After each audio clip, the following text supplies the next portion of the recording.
name's Maya Wallace. I was born in 1988 in Glasgow. I grew up initially with my mother and father, who were both social workers. I didn't have any religious views as a child. We didn't grow up with a religion, so there was no Bible in the house, no Quran, there was nothing like that.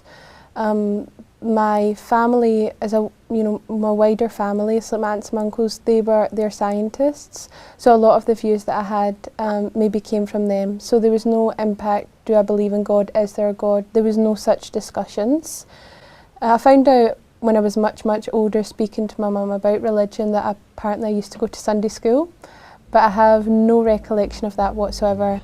So in high school I took religious education, much to the dismay of my teachers. I decided to switch subjects because I wanted to learn a little bit more about religion. At this stage I had a desire to get some answers, not to adopt a religion, not to become Christian or a Sikh or Catholic. It was just to find the answers to these questions I had since I was a young girl. Now at school, I didn't get those answers. The religions that they taught, they didn't make any logical sense. And I thought, why would I have faith? This is from God, because surely God should be able to explain to me simply the answers. So my high school didn't teach Islam. At the time, it was quite superficial. They said that they couldn't teach Islam because they didn't have a religious education teacher who'd studied that religion. Either way, I was happy. To me, it wasn't a real religion, it was barbaric. The Muslims were crazy nutcases. They were just people that would terrorise innocent people, they would blow up buildings. So for me, I was glad. I didn't think that I would ever become Muslim, that I would ever entertain the idea of Islam. So it's quite ironic now. I am a Muslim. I just became a normal Scottish teenager. I done what you would expect of any sort of British teenager. I went out clubbing, I drank alcohol. And where my journey into Islam began was in 2005, I started working in a call centre. And in that call centre it was predominantly Pakistani people that were in there that were Muslims. And they were not crazy. They were not anything that I had imagined, that the media had portrayed. And in actual fact, they became my best friends. And this is the first time I felt I had real, true friendship, where these people really cared for me, I really cared for them. Initially it was just, I was interacting with them and we would just do normal things, go to the cinema, we would go out for meals. But one thing that stood out to me was the fact that what they'd done was very respectful. They had a lot of respect for themselves. So slowly, it was just their behaviours, their mannerisms that introduced me to Islam. One of the most profound moments for me was actually during Ramadan. My group of friends that I'd mentioned earlier, they were fasting and they were about to open their fast. And Saima, she actually handed me a box of spring rolls that her mother had made, and she offered them to me if I wanted some. And to me that was just such a profound moment. You know, here I am having eaten all day, probably not even realising, drinking in front of them, having water or something, and they're offering me food. They're breaking their fast with me. And that was a really profound moment for me. So something happened in that moment. I became curious. What are these Muslims doing? They're starving themselves and giving their food away to me. Like, who am I? Why are they doing this? And then I started having questions. What is Islam? Why are they Muslim? Are these kind attributes that they have, their upbringing? Is it just these specific people? Is it part of Islam? What is it? And so I started to ask them questions. I started to inquire, be inquisitive. And something that really shook me is that they weren't proud. Well, I think this, or I feel this, or I know that. They said, this is what the Quran says, this is what the Sunnah says, this is what the Hadith says. They had proof for everything. And never at any point did they say to me, just believe, just have faith, we know this is the truth. They didn't tell me that, they gave me the answers, and when they didn't know the answers, they would go and find out, and they would be humble enough to admit, I don't know, I can't answer that, I can't tell you. So here I was, standing Islam in the face, and it was the truth. I couldn't deny it was the truth, but I wasn't ready to accept being a Muslim. But in learning about Islam, I realised that believing is not enough. Islam is a way of life. They've got their own economical, political, social, legal system. If I was to become a Muslim, if I was to adopt that identity, everything I'd ever known would have to change. But I didn't know if I could commit to being Muslim. I didn't know if I could commit to what Islam required from me. So I had what I would call a trial period. And I was going to try and see if I could do what Islam required of me. So initially it was simple things for me, like stopping eating haram meat. Being a vegetarian previously, that wasn't so hard for me. Then it was stopping drinking alcohol. Then it was stopping going out to nightclubs, which was a large part of my social life. I started to dress more modestly, so I went half of my wardrobe. And slowly, I realised that I was able to overcome these hurdles, but still I was apprehensive. You know, it was a lifetime commitment. If I became Muslim, that was it. And I wanted to be sure that I could give that commitment to Allah. And it just took a long time to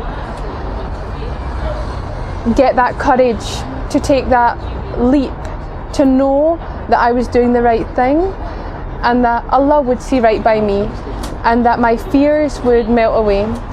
And my fear mainly was telling my family, how will my mum cope? My brother, you know, my aunt and my uncle, they're not religious. My grandfather. So every Sunday, my mum would collect me from work and drive me home. And every Sunday I would try and muster up the courage, and before I knew it, we were home. And I didn't say anything.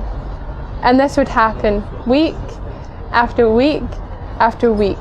I felt like it was never going to end. Sunday was my day of torment. But then Ramadan was coming, and I knew that I wanted to embrace my Islam during Ramadan. I wanted to fast for that month. I wanted to be in that environment. So a few weeks before, I just mustered up the courage and told her. And alhamdulillah, she accepted it. She just questioned why, but we didn't have a long discussion. We're not a family for having in-depth conversations, but I told her, and the relief, it just washed over me. It made me feel silly. I've been worrying all this time, and it went really well. I went with my friends, some of my very good friends, and we went to Glasgow Central Mosque, and I took my Shahada through tears of joy. We were all crying, it was so emotional, and it was an experience that I wasn't expecting. And so in 2009, I finally reverted to Islam. For a long time, I thought, I don't want to cover. My hair is so beautiful, I don't want it to go away. But slowly I started to educate myself. I started to learn a lot more about what hijab is, what is the purpose of it. One of my friends gave me just a silly little analogy. They said, I've got two sweets, one covered, one uncovered, and I dropped them on the floor. Which one would you eat? Which one would you take? They goes, the one. I said, the one with the cover, of course. And they said, well, that's how we view our women in Islam. They are the most precious thing to us. Of course we would want them to be covered. And this is not something that I was being told is what men want, but this is what Allah wants. This is our protection. This is our safety. And I didn't want to go out without it. For me, I loved hijab by this point. I'd found a love for hijab, I'd found a love for covering. I understood the reasons behind it, and I wanted to fulfill that obligation to Allah. But I was scared to tell my mum. So I was standing in the kitchen and I was ironing my hijab, and I tell her I'll wear hijab now, and she got very angry and she was crying, and it was so painful for me, and she's saying this is oppression. And at this point I'm not eloquent, I can't explain to her. I have the knowledge But to give it to her, I don't know where to start. I don't know the right place. Allah will never give you a test that you cannot bear. There will never be something in your life that you cannot overcome. It is there for a reason. And I put it on, and I left the house. And my end point with my wider family came when it was my graduation, and my mother and my aunt and my uncle came, and I was hiding from them. I was in my graduation gown. I was wearing this big black graduation cloak and a black hijab, and I was just all black. And I was nervous. I was so nervous. And it was about to begin, so I said, okay, we need to take our seats now, but I'll see you afterwards. I just wanted to get it over and done with. I thought, look, when they see me walk across the stage, they'll see the hijab, maybe they'll talk about it, and then I won't need to be there when she sees it for the first time. I won't see that initial moment. And alhamdulillah, that's what happened. It was too late for them to come and greet me before, so I went upstage, I accepted my award, and I came down.